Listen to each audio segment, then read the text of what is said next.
حي على الفلاح.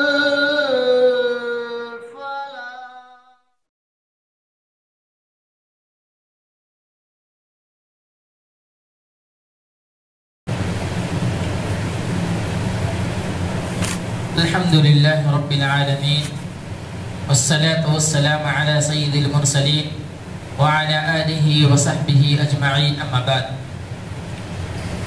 أعوذ بالله من الشيطان الرجيم بسم الله الرحمن الرحيم واتل عليهم نبأ بني آدم بالحق إذ قربا قربانا فتقبل من أحدهما ولم يتقبل من الآخر قال لأقتلنك قال انما يتقبل الله من المتقين.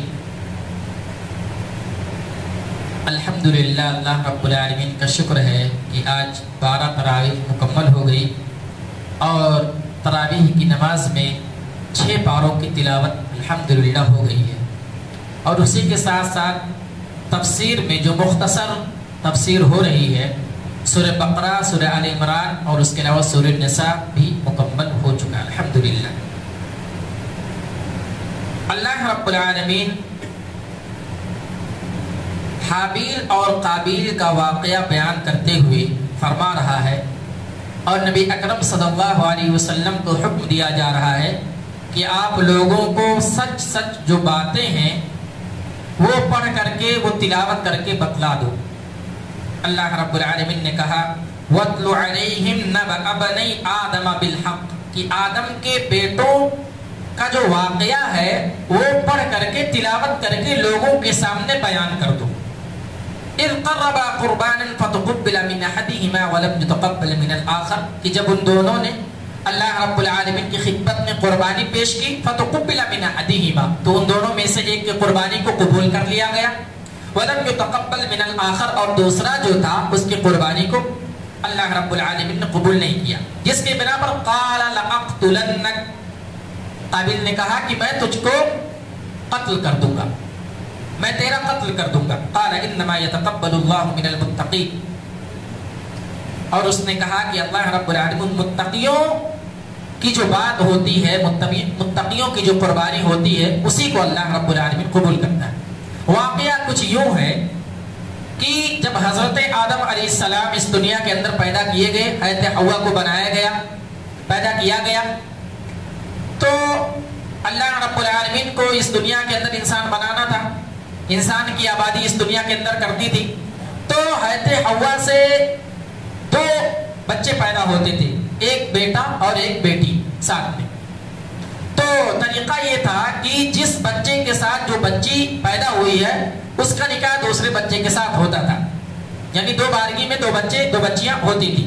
تو واقعہ یوں ہوا کہ حابیل اور قابیل کے ساتھ، حابیل کے ساتھ جو بچی پیدا ہوئی وہ بدصورت تھی، اور قابیل کے ساتھ جو بچی پیدا ہوئی وہ خوبصورت تھی۔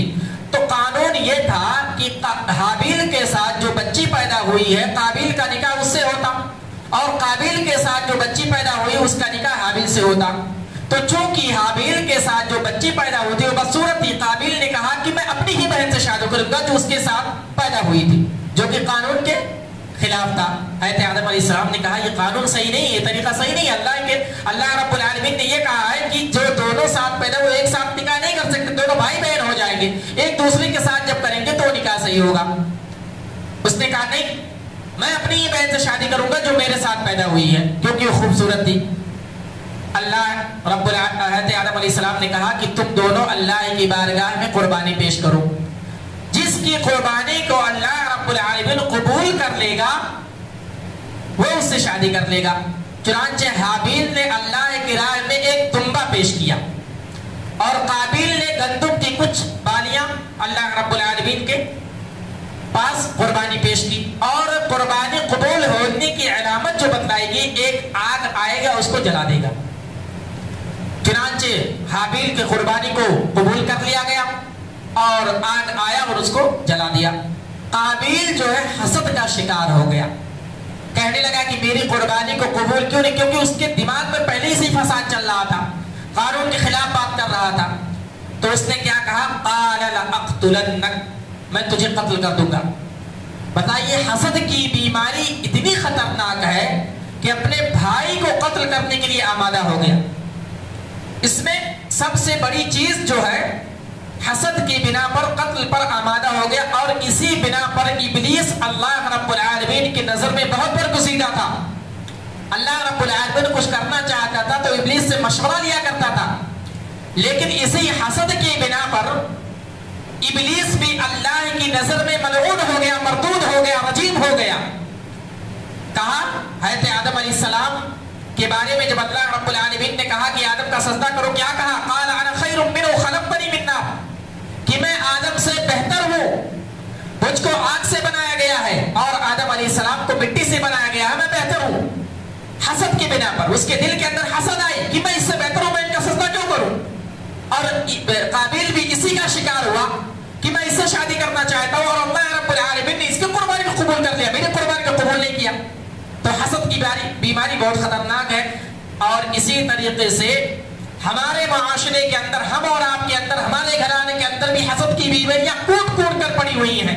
ایک آدمی اگر جو ہے بہت زیادہ بلندیوں پر ہے، اللہ رب العالمین نے اس کو بلندی سے نوازا ہے، اس کو مال و دولت سے نوازا ہے، اس کو گھر اور بلڈنگ دیا، چار پہیا جو ہے اس کو کار دیا ہوا ہے، تو ایک دوسرا مسلمان جو ہے اس کی حسد کرتا ہے، اس سے جلتا ہے. اور حسد کس کو کہتے ہیں؟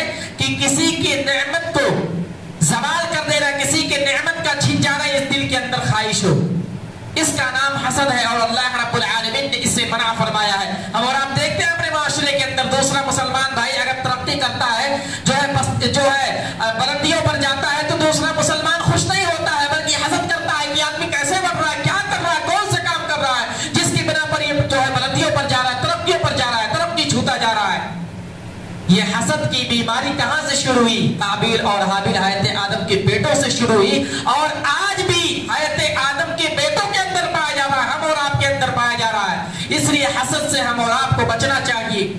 اور یہی نتیجہ ہے کہ آج مسلمان قوم جو تنزلی کا شکار ہے، جو پستی میں جا رہا ہے، یہی وجہ ہے. حسد ایک عالم جو ہوتا ہے، عالم وہ بھی دوسرے عالم سے حسد کرتا ہے. ارے فلاں عالم تو اتنی بہترین تقریر کرتے ہیں، فلاں عالم تو قرآن کی تلاوت بہت ہی بہتر کرتے ہیں. یہ جلتا ہے آدمی، اس سے حسد کرتا ہے، کیوں ایسا؟ ارے اللہ رب العالمین نے اس کو نوازا ہے، اللہ رب العالمین نے اس کو بہترین انداز دیا ہے. 5 انگلیاں ہیں ایک آدمی کے ہاتھ میں، 5 انگلیاں یہ برابر نہیں ہے، تو ایک آدمی کیسے برابر ہو سکتا ہے؟ تو حسد نہیں کرنا چاہیے، بلکہ یہ گمان کرنا چاہیے کہ اللہ رب العالمین نے جو مجھے دیا ہے اس پر صبر کرنا چاہیے اور اسی میں اکتفا کرنی چاہیے. ایک مومن کے شعار یہی ہونا چاہیے. اللہ کے نبی صلی اللہ علیہ وسلم کی حدیث ہے وَلَا تَحَاسَدُوا وَلَا تَبَاغَضُوا وَلَا تَدَابَرُوا وَكَانُوا عِبَادَ اللَّهِ إِخْوَانًا، کہ آپس میں حسد نہ کرو، آپس میں بغض نہ رکھو، آپس میں کینہ اور کپٹ نہ رکھو. وَكُونُوا عِبَادَ اللَّهِ إِخْوَانًا، تمام کے تمام اللہ کے بندے آپس میں بھائی بھائی ہیں. تو اللہ رب العالمین نے حسد سے منع فرمایا ہے. اور حسد کے بنا پر پہلا یہ جو قتل ہوا، قابیل نے حابیل کو قتل کیا، یہ حسد کی بنا پر ہوا. اور حدیث کے اندر آتا ہے کہ جب تک اس دنیا کے اندر ناحق قتل ہوتا رہے گا، اللہ رب العالمین اس کا گناہ قابیل کو دیتا رہے گا. یعنی ناحق اگر اس دنیا کے اندر قتل ہوتا ہے تو قابیل کو اس کا گناہ ملتا رہے گا. حدیث کے اندر یہ چیزیں بیان کی گئی ہیں. آئیے آگے بڑھتے ہیں. اللہ رب العالمین نے اگر کوئی اس دنیا کے اندر فتنہ فساد قتل و غارت کرتا ہے تو شریعت نے اس کی کیا سزا متعین کی ہے؟ آگے کی آیتوں میں اللہ رب العالمین نے فرمایا. سورہ مائدہ آیت نمبر 33 میں اللہ رب العالمین نے کچھ یوں بیان فرمایا: انما جزاء الذين يحاربون الله ورسوله ويسعون في الارض فسادا ان يقتلوا او يصلبوا او تقطع ايديهم وارجلهم من خلاف او ينفوا من الارض ذلك لهم خزي في الدنيا ولهم في الاخره عذاب عظيم. کہ جو لوگ اللہ رب العالمین سے محاربہ کرتے ہیں، جنگ کرتے ہیں، اللہ اور اس کے رسول سے جنگ کرتے ہیں، ان کے لیے سزا کیا ہے، جزا کیا ہے؟ وَيَسْعُونَ فِي الْأَرْضِ فَسَادًا، اور دنیا کے اندر فساد پھیلانے کی کوشش کرتے ہیں، ان کی سزا کیا ہے؟ أَن يُقَتَّلُوا، ان کو قتل کر دیا جائے، ان کو قتل کر دیا جائے. اور يُصَلَّبُوا، یا ان کو سولی پر لٹکا دیا جائے، پھانسی دے دیا جائے. او تقطع ایدیہم، یا ان کے ہاتھ کو کاٹ دیا جائے. وَأَرْجُلُهُم مِّن خِلَافٍ، اور ہاتھ اور پاؤں کو کاٹا جائے. کیسا کاٹا جائے؟